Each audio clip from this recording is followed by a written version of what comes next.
So, Star Wars Battlefront 2 got a huge news update today. This update revealed that Battlefront 2, releasing this year, will take place across multiple eras, have more depth and progression, include more heroes and characters, and if all of this didn't sound good enough, we can finally confirm that Battlefront 2 will have a single-player campaign. Today, I'm going to be breaking down all of this news for Battlefront 2. My name is Connor, and welcome to Star Wars Central. Now, before we begin, all of this Battlefront 2 news was revealed in the investors conference call. There is a link to the notes in the description below. Anyway, let's get started.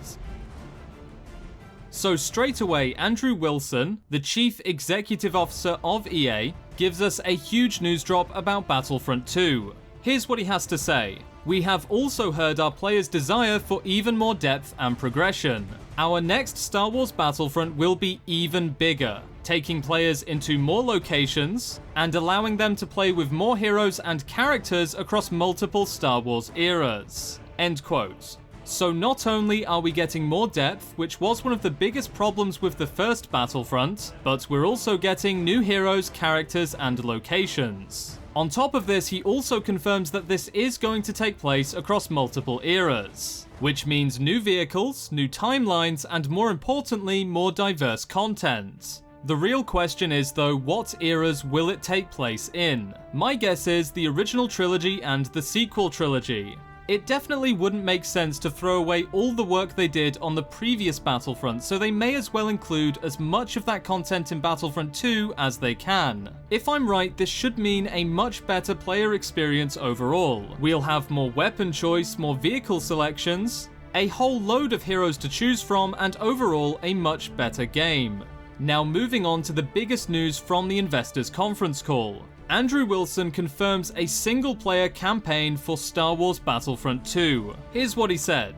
There will be new ways to play, including an all-new single-player campaign. End quote. So straight away, I'm thinking sequel trilogy campaign. I don't think it will follow any of the main characters from the movies. It would be weird to run around as a hero version of Finn or Rey, but it would make sense to use the sequel trilogy environments for the campaign. And since the environments will be based on what we saw in the movies, probably, it should mean a similar story, at least in the locations they visit. Of course, this is all speculation. I have no idea if the two eras are The Force Awakens and the original trilogy, and I have no idea what they're working on behind closed doors. But I think I am right in saying whatever it is, it's almost definitely gonna be awesome.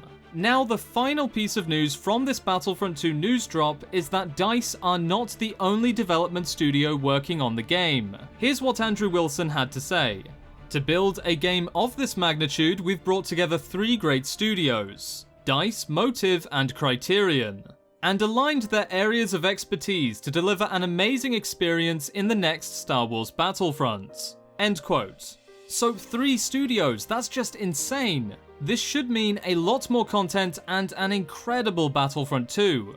He did mention that they've aligned their areas of expertise, so I'm guessing that means DICE will work on the engine and multiplayer component of Battlefront 2. It is what they do best. Battlefield has consistently proven just how good at multiplayer they are, and Motive will probably be working on the single-player campaign, or maybe just providing additional support to DICE. And finally, Criterion, the third developer, will probably continue working on virtual reality experiences. They did develop the last VR mission, which was absolutely incredible when I played it. So my guess is they'll continue to work on the virtual reality. This should mean a very diverse game at launch. We'll be getting single player, multiplayer, and VR, not to mention any other game modes they bring to us. And if all of this news carries through to the game, it should mean Battlefront 2 is going to be incredible. Anyway, that's it for today's quick video. Subscribe for more news and coverage on Battlefront 2, as well as Star Wars lore videos and movie news. Remember to tell me in the comments below what specific weapons, vehicles, or characters do you want to see in Star Wars Battlefront 2? For me personally, it's got to be a flyable Y-Wing. We have been waiting quite a while for this, and if this double era news means we're getting more original trilogy content, I see no reason not to get it. Anyway, I'll see you next time, and may the Force be with you.